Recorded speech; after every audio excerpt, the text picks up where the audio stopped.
Olá, meu irmão, seja bem-vindo a esta série, o livro Atos dos Apóstolos do Lucas, o Espiritismo e a Mediunidade.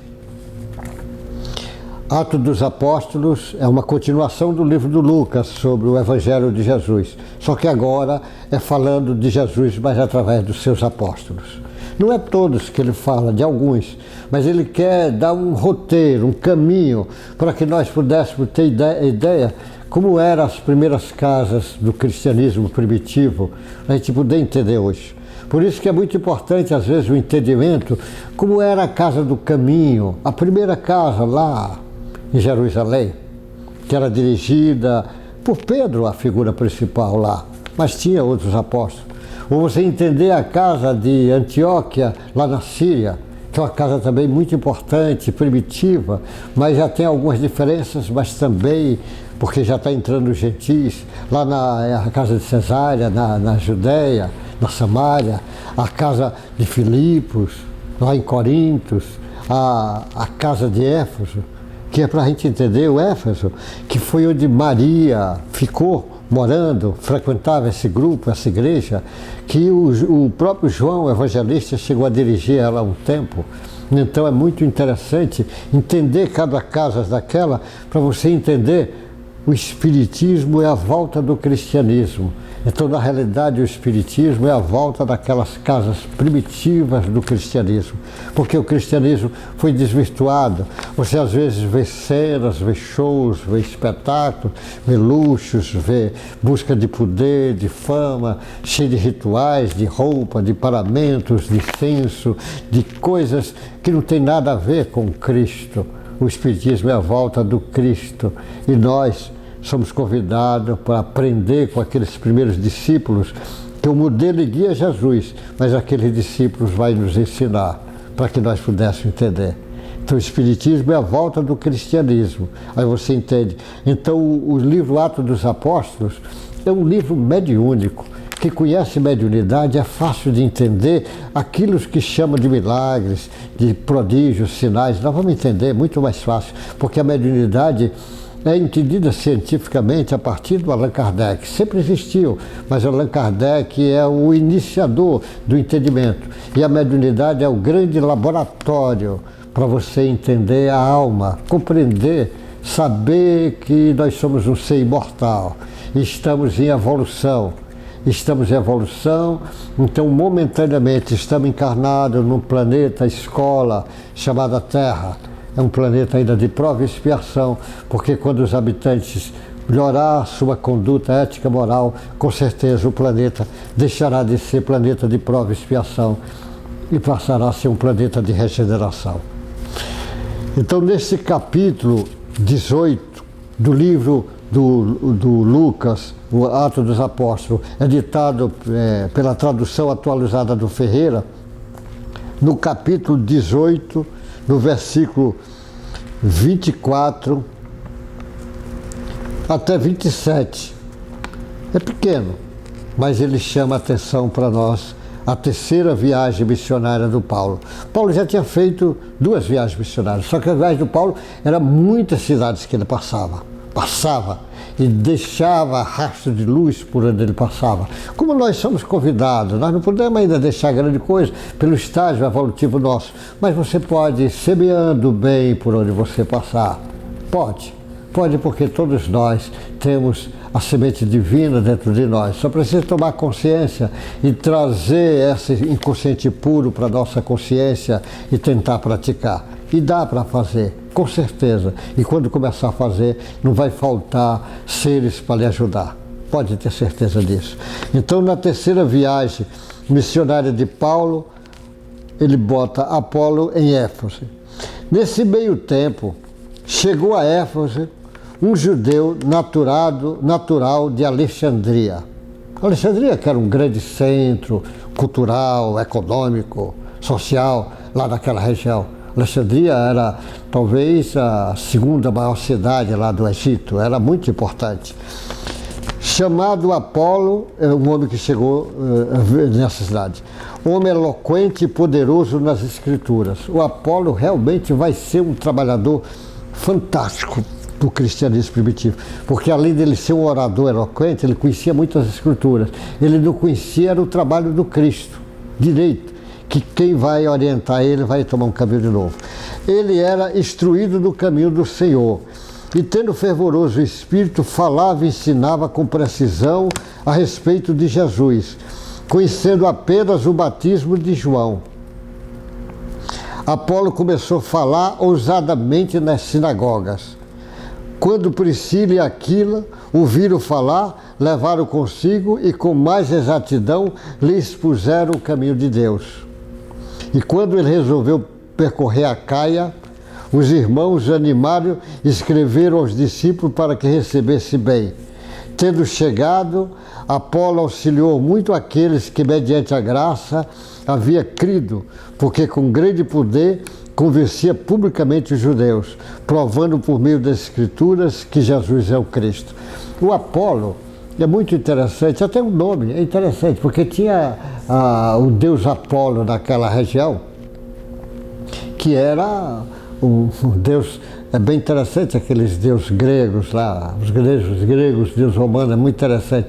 O Apolo era o rapaz bonito, um deus bonito, um homem bonito. E eles incentivavam aquela beleza dos jovens, inclusive indo na direção da pederastia, do homossexualismo. Eles incentivavam.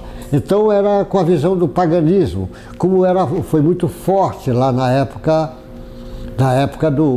dos gregos, lá. Como também essas cidades lá, Corintos, aquela cidade toda sofreram influência deles. Então ele tinha esse nome, mas ele conhecia as Escrituras, ou seja, o Velho Testamento ele tinha muita cultura e era um grande orador, mas ele conhecia do Cristo muito pouco. Sobretudo ele conhecia até João Batista, que batizou Jesus, ele conhecia até aí, e muito pouco, mas ele falava, mostrando como ele conhecia as Escrituras, mostrando que Jesus, o Cristo, é o mesmo das Escrituras. Ele ia mostrando isso e convencia um número grande. Mas ele falando na sinagoga, a Priscila e o Aquila, que era amigo do Paulo, que trabalharam juntos, viajaram juntos, faziam tendas igual a Paulo, ele então, vendo aquilo, chama Apolo e vai mostrar os caminhos que Apolo até então não conhecia do Cristo. E aí, quando ele conhece, você imagina o orador que fica. O Apolo é um dos que vai fazer parte do Paulo para as viagens. O Paulo viaja, leva muitas daquelas figuras jovens que vai trabalhar com eles e vão ficando, às vezes, dirigindo muitas cidades. O Apolo teve viagens com Paulo, dirigiu algumas cidades, igual o Silas teve viagens com Paulo, dirigia algumas daquelas igrejas, como Timóteo fez isso, porque, inclusive, Paulo escreve, o Tito, ele vai escrevendo muitas daquelas pessoas que o Paulo depois faz cartas para aqueles caminhos. E ele escreve as cartas, muitas vezes ele estava preso quando escrevia, mas ele tinha chegado em Éfeso. Éfeso é uma cidade muito interessante, formou um grupo de cristãos ali. E Éfeso não tinha, durante o início, um bom tempo, não teve as violências que tinha nas outras, as perseguições. Eu que deduzo, é dedução minha, nunca vi ninguém, mas eu que deduzo, porque em Éfeso, que o João Evangelista vai morar com Maria. Quando Jesus disse para ele, eis aí a tua mãe, eis aí teu filho, ele leva a Maria para morar em Éfeso. E ali em Éfeso é formado um grupo que inclusive o João dirigiu um bom tempo aquele grupo. E Maria frequentava a igreja. Enquanto Maria frequentava, não existia violência. Quando Maria desencarna, é que começam algumas perseguições, inclusive João, ele é preso, é mandado para uma ilha fazer. Mas em Éfeso é muito interessante, porque Éfeso ficou um grande centro do cristianismo primitivo.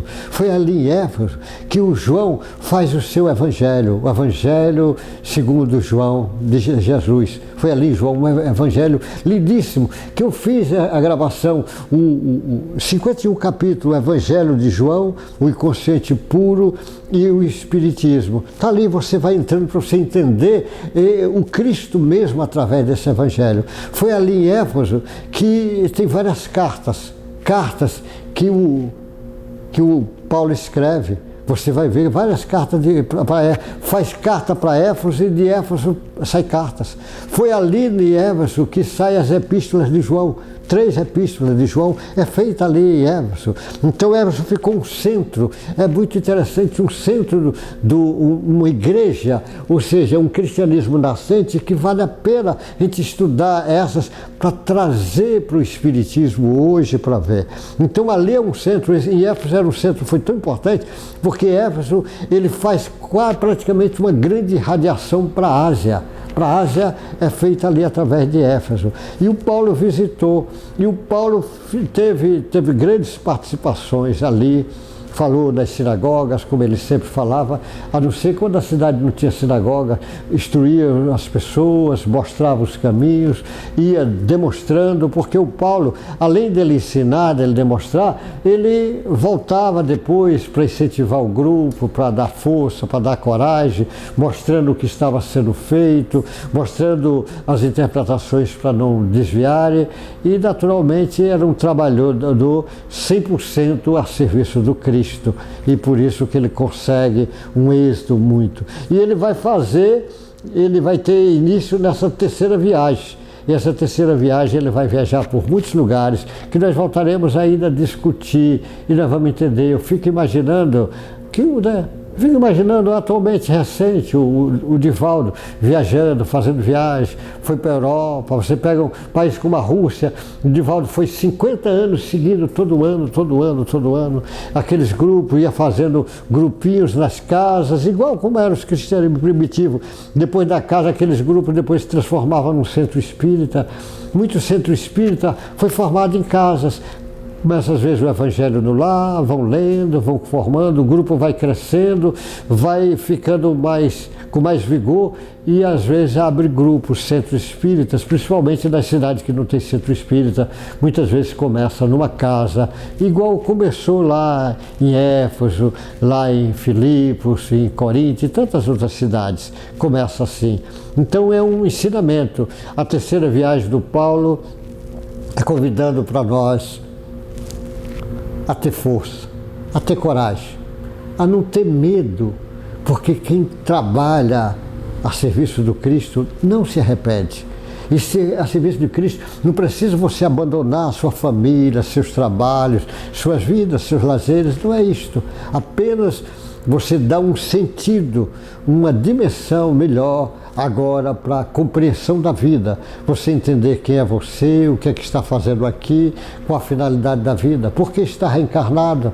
Você entender que é um espírito em evolução, que momentaneamente ainda temos muitas coisas, mazelas para ajeitar, mas também temos um potencial imenso para avançar.